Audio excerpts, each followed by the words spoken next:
But by the time you got there, you get it in parts. You see, your situation is complicated. It's not that God didn't say he wasn't going to give it to you. He did. But by the time he gives it to you, it's not what you thought it was going to be. And now you receive it in parts. It's all parts and sections. David was anointed while he was still a shepherd boy. And then later he is anointed the second time to be the king over Judah. He hadn't got Israel yet, but he's got Judah. You know, everybody in here has got something while you're working on something. I got this part of the prophecy, but I'm still waiting on that part of the prophecy. This has come together, but I'm still waiting on that part. I understand that he received it, but it was complicated. It was complicated. Due to circumstances beyond his control, it was complicated. He had to get it in pieces and parts and fragments and piece it together and pull it together. Somebody knows all your life you've been pulling things together, picking up a piece of this and a piece of that. And you got this part, but you didn't have that part. You got a car, but you don't have a garage. You got a dishwasher, but you don't have no dishes. You got a man, not a husband. You got a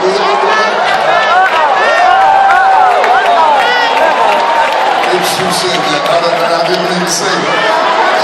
You got a job, but it's not a career. You got a house, but it's not a home. Look at somebody say it's complicated. So now he's got Judah, and the moment he gets Judah, the Philistines come against him. Now you have to understand that David is rebounding from crisis. He is stepping into a position of authority. He has begun to gather together Israel who is scattered throughout the diaspora. They are disconnected and discombobulated, and he assumes the task of bringing back the Ark of the Covenant. The Ark of the Covenant had been held by the men of Kirjath-Jearim for 20 years. Saul was not interested in the presence of God. He only wanted the positions of God. While Saul wanted the positions, David wanted the presence. The reason David got appointed to be the king of Israel is that he preferred the presence over the position. The first thing David does as he assumes authority is to bring back the Ark of the Covenant from the men of Kirjath-Jearim. He brings a couple of their priests and puts them on a cart and starts bringing it back. He's doing the right thing the wrong way. But don't feel too bad. Sometimes you have good intentions, but things still go wrong. He's trying to bring back the Ark of the Covenant, and it works all right until he gets to a pothole in the road. And when he gets to a pothole, the cart begins to lean. Uzzah reaches out to touch it. He dies, and all of a sudden David is embarrassed. But what you have to understand is that David is embarrassed in front of all of these new followers that he has begun to galvanize.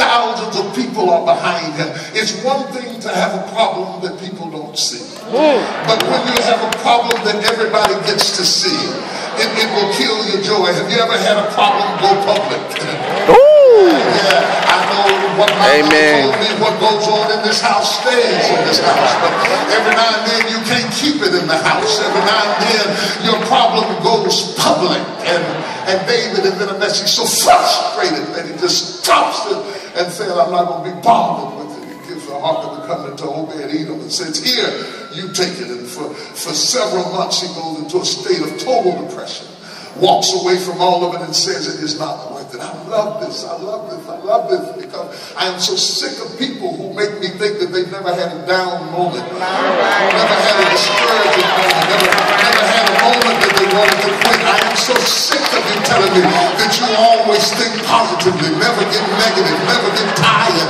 I get sick of people telling me that you don't get tired of people. And I love people, but every now and then I get sick of people. Every now and then I look at the phone and see it ringing and just don't answer. I am available, but I'm not available. I'm just tired of people. Where are the real people tonight? David has become frustrated when he's given the Ark of the Covenant to the house of Obed-Edom, and God went in Obed-Edom's house and began to bless it. He blessed it so that David walked up to Obed-Edom and said, wait a minute, I'm frustrated, but I'm not crazy. Give me my anointing back. Give me my peace back. Give me my joy back. Give me my destiny back. I don't know who I'm talking to tonight, but you ought to go and knock on the door and say, give me my stuff back. I want it back. I want everything God promised to me. Even with the problems, even with the complications, even with the confusion, I'm not willing to let you have my destiny. Devil, you messed with the wrong one this time. Whatever it's going to take to get this fight on, I'd rather fight than give up on my dream. Look at somebody, tell them it's time to fight. David went back to all of the covenant. I got to hurry on. And this time he changes his method. And the real power of what I'm saying to you tonight is, watch this, the real power of what I'm saying tonight is not to get stuck into regimentation. To be willing to diversify your methodology. To explore the fact that you could be doing the right thing the wrong way. To not become locked down into a system of functionality that is not conducive to the contemporary challenge that you are engaged in today. That is the object lesson for us today. And David begins to understand, I'm going to get rid of the old cart and I'm going to bring it back a new way. But this time, he brings the Ark of the Covenant back with a dance. And I want you to understand that as David began to dance, he begins to step into his destiny. Because the key of David is his praise. See, you got to get your own key out.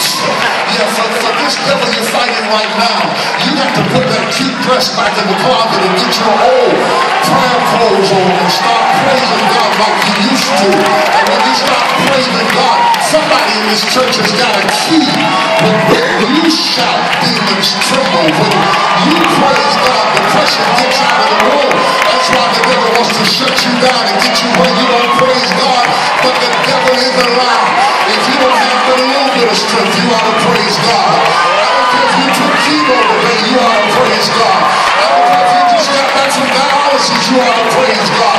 Because when you praise God, demons tremble. When you praise God, yokes are destroyed. When you praise God, doors are open. Somebody take about 10 seconds and just practice your